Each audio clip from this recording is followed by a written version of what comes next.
120 ফুল rate full enjoy guys. মানে বলতে গেলে 10 টাকার টিকিটে ওই রুমের মতো ব্যাপার আছে এখানে। এখানকার লোকেরা হেলমেট ফেলমেট পরে না কেন কে জানে, এদেরকে পুলিশ ধরে না, আমাদেরকে তো প্রত্যেক জায়গাতেই ধরে। জ্যাম, প্রচুর জ্যাম। দেখি সাইড করে বেরোনো যায় নাকি। যাক এবার আমাদের ধরেনি, এখানে একটু স্পিড রাইডিং করব।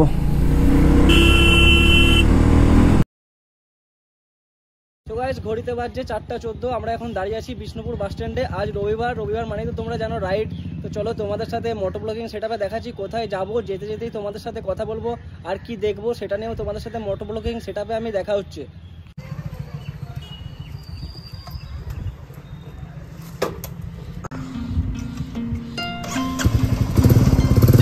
বেরাতে না বেরোতেই দেখো মেঘের দেখা পেয়ে গেছি। মানে মনে হয় যে মেঘটা আজকে বৃষ্টিতে ভিজতে হবে।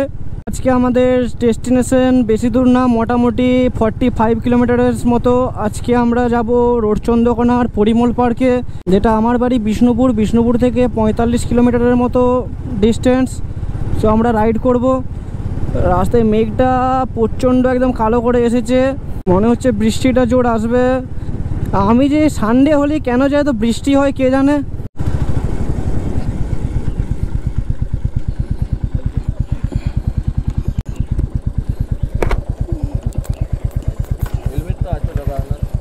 দাদা আমি এইটাই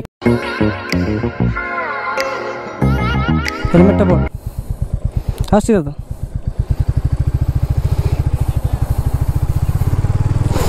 আমার মনেই হচ্ছিল যে ওইখানটায় পুলিশ আমাদের ধরবে, তার জন্য আমি আগেই ক্যামেরা অন করে দিয়েছিলাম ফ্রেন্ডস। সো আমরা এটা লাইট হাউস মোড় পেরোচ্ছি। আগের বার পাঁচমুড়াতে যাওয়ার সময় ডান দিকে বেঁকে গেছিলাম, আজকে আমরা রোড চন্দ্রকোনা যাব তাই সোজা যাচ্ছি। তোমরা যে ডান দিকে এই মন্দিরটা দেখতে পাচ্ছ, এটা হচ্ছে আমাদের বিষ্ণুপুরের অনুকূল ঠাকুরের আশ্রম। তো চলো তোমরা এবার দেখে নাও। তো গাইস চলো, এখনও মোটামুটি 40 কিলোমিটারের মতো আমাদেরকে রাইড করতে হবে। রাস্তাটা ভালো, ঘড়িতে বাজছে 4:40। আশা করছি 5:10 মধ্যে পৌঁছে যাব। তো চলো দেখা যাক কি হয়। এই সামনে লেখা আছে accident prone zone, drive slow, traffic rules মানতেই হবে, তাই একটু বাইকের স্পিডটা স্লো করলাম এখানটা।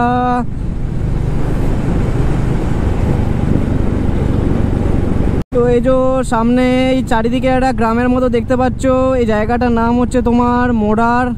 তো আবার বৃষ্টি শুরু হয়ে গেছে, তাই একটু দাঁড়ালাম। ফাইনালি গাইস বৃষ্টি থেমে গেছে।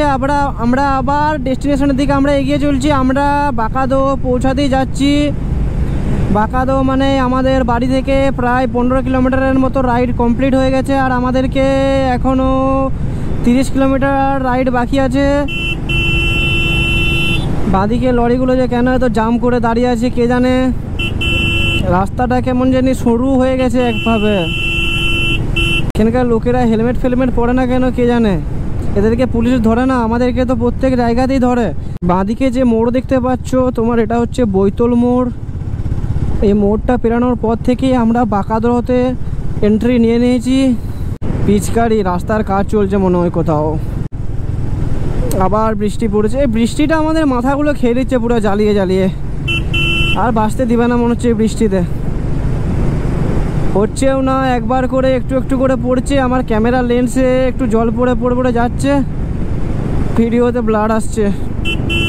এখানে রাস্তা জাম, লরি পাশ লাইটে দেখি আসছে। প্রচুর জ্যাম। দেখি সাইড করে বেরোনো যায় নাকি। সরু গাড়ি, বাসটাকে কীভাবে ওভারটেকটা, বাসটাকে কীভাবে রাস্তা দেবো। আর সাইড হয়ে গেছে বাসটা, যাক থ্যাংক গড।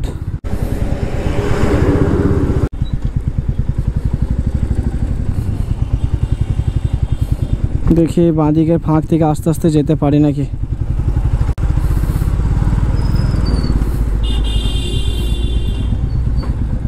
20,000-এর মতো লরি দাঁড়িয়ে আছে গাইস এই জায়গাটাতে। তো গাইস সামনে এই যে আবার পুলিশের চেকিং হচ্ছে দেখতে পাচ্ছ তোমরা। তো চারিদিকে শুধু চেকিং আর চেকিং।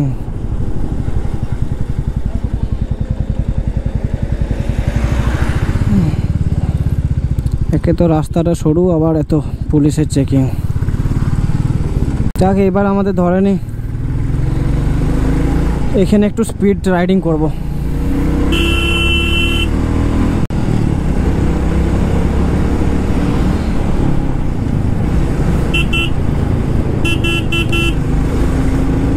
ফাইনালি গায়েস বেরিয়ে গেছি। আবার সামনে চেকিং একটা পুলিশের গাড়ি। এরা গাড়িতেই বসে আছে, বৃষ্টির জন্য সব নামে নেই মনে হয়। Safe type save life. Finally একটু জ্যামটা কমেছে, একটু শান্তি পাচ্ছি। ফাইনালি গায়েস সামনে আবার একটা পুলিশের গাড়ি, মানে আবার এখানে নাকা চেকিং হচ্ছে। আর এই জায়গাটাই হয় এই সামনে যে তোমরা এই জঙ্গলটা দেখতে পাচ্ছ, এটা হচ্ছে তোমার ধাদিকার জঙ্গল। জঙ্গলের ভিউটা দেখো গায়েস, অসাধারণ লাগছে। ঠিক আছে 100, ও এনজয়। এই জঙ্গলে আবার হাতি বেরোয়। ধাদিকা 2 কিলোমিটার, আর এই 110। এইখানে বৃষ্টি পড়েছে, আগে রাস্তাটা কেমন ভেজা ভেজা লাগছে দেখো। মানে শিলাবতী ব্রিজ পেরোচ্ছি, এখানেও ট্রাফিকের চেকিং চলছে। আচ্ছা তো চেকিং হচ্ছে কেন কে জানে, আজকে কি বটে কে জানে। আবার সামনে পুলিশ গাড়ি। এইটুকু যাব 40 কিলোমিটার, প্রায় 17 থেকে 18টা পুলিশের গাড়ি আছে এখানে। তার মধ্যে এই যে ডান দিকে রাস্তাটা দেখছো, এই রাস্তাটা তোমার হোমগড় চলে গেছে। আর আমরা সোজা বেরিয়ে যাব, সোজা রাস্তাটা রোড চন্দ্রকোনা হয়ে খড়গপুর চাই। সো গাইস এই যে রাস্তাটা দেখছো, এই রাস্তাটা দিয়ে আমি যতবার বেরাই ততবারই মানে হাতি দেখতে পাই। এইবারই যে কেন দেখতে পাচ্ছি না কে জানে। এই ডিপ ফরেস্টের দিকে আমি যতবার মানে 5 বার বেরোলে আমি 3 বারের মতো প্রায় হাতি দেখতে পেয়েছি এই রাস্তাটা দিয়ে। কেন এইবার যে কেন আমি দেখতে পাচ্ছি না কে জানে। এবার মনে ভাগ্যে হাতি দেখা নেই আমার। এতক্ষণে একটা মনের মতো রাস্তা পেয়েছি। বাইকের স্পিড যত খুশি বাড়াতে পারো, ফুল থ্রোটেল। সো গাইস দেখতে পাচ্ছ 100 পেরাতে যাচ্ছে। রাস্তা পুরো ফাঁকা, পুরো ফুল থ্রোটেলের সাথে। জানি না আমার সাউন্ড কেমন আসছে, ক্যামেরা লড়ছে, আমার হেলমেট মাথা তো নেই। 112, 120, ফুল রেস, ফুল এনজয় গাইস। মানে বলতে গেলে 10 টাকার টিকিটে ওই রুমের মতো ব্যাপার আছে এখানে। পুরো ব্যাপারটা আমি তোমাদেরকে ডিটেলসে যেয়ে দেখাচ্ছি। 10 টাকার টিকিট কেটে ওই রুমের মতো ব্যবস্থা, ভাবা যায়? তো চলো পার্কের ভিতরে তোমাদেরকে দেখাবো ওই রুমের ভিতরে কি হয় ওখানে। তো আবার সেই রেলগেটের সাথে দেখা, আমাদের আদ্রা খড়গপুরের লাইন এটা। আর এই রেলগেটটা পেরোনোর পরই রোড চন্দ্রকোনা শুরু হয়ে যাবে। এত লরির ধুলো আবার কোথা থেকে আসছে কে জানে। আজকে একটু মনে হচ্ছে ভাগ্যটা ভালো যাচ্ছে, কারণ এদিকে যতবার পেরোই তখনই দেখি রেলগেটটা পড়ে থাকে। আজকে রেলগেট পড়ানে, রেলগেট খোলা আছে উপরে। এই যে ডান দিকে দেখতে পাচ্ছ, ডান দিকে আমাদের বাড়ি বিষ্ণুপুর, আর বাঁদিকে খড়গপুর। ফাইনালি আমরা রোড চন্দ্রকোনা শহরের মধ্যে পৌঁছে গেছি।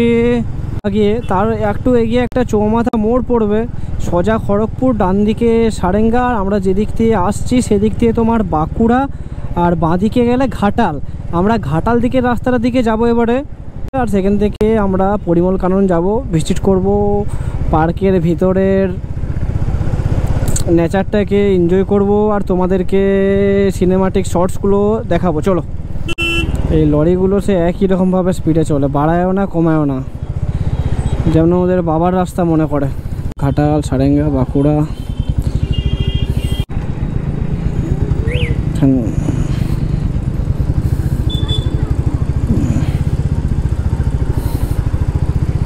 এখানে সিগন্যাল নেই, সিগন্যাল ফাঁকা। বাঁদিকে লেফট দিকে। চলো ফটাফট বাঁদিকে বেঁকে যায়। আবার রেলগেট। এখানে রাস্তাটা খুব বাজে, এখানে একদম উঁচু নিচু, বাম্পারে ভর্তি, খোঁচা খোঁচা। এই রাস্তা দিকে যেতে যেতে আমাদের ডান দিক দিয়ে পড়বে পার্কটা। আর 30 সেকেন্ডের মতো রাইড করতে হবে। গাড়ি রাখার জায়গা কোথায় ভাই, গাড়ি রাখার জায়গা কোথায়?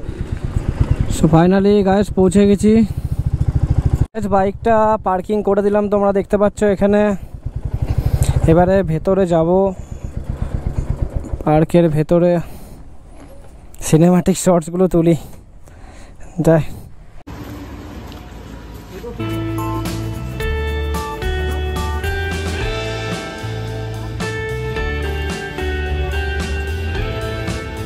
আচ্ছা, পার্কের টিকিটের দাম দুটোতে 30 টাকা নিল।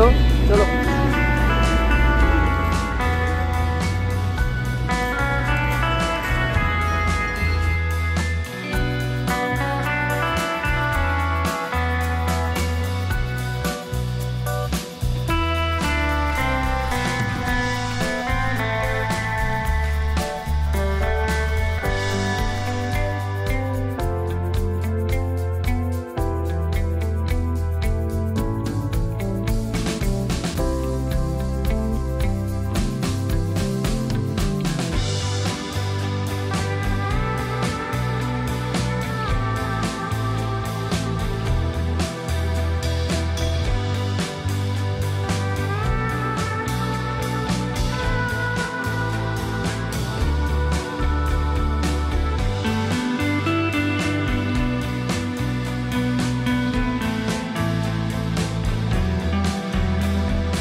সো গাইস, এই সামনে যে নারকেল গাছগুলো তোমরা দেখছো, এগুলো বহু পুরনো দিনের, প্রায় এগুলোর বয়স হবে মোটামুটি 60 থেকে 70 বছর, তারও বেশি।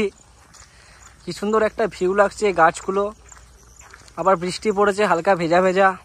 সো গাইস, আজকে আমার ভিডিও এইটুকুই। তোমাদের যারা ভালো লেগেছে তোমরা লাইক করো, কমেন্ট করো, শেয়ার করো, আর সাবস্ক্রাইব করতে একদম ভুলো না। আর পাশে থাকা নোটিফিকেশন বেলটি অন করতে একদম ভুলো না, যাতে আমি পরবর্তী ভিডিও আপলোডের সাথে সাথে তোমাদের কাছে নোটিফিকেশান চলে যায়। আর তোমাদের একটা লাইকে আমি মোটিভেট হয়ে আরও পরের ভিডিও বানাতে উৎসাহ পাই। সো যারা দেখেছো আমার ভিডিও সবাইকে অসংখ্য ধন্যবাদ, আর thank you so much, love you guys.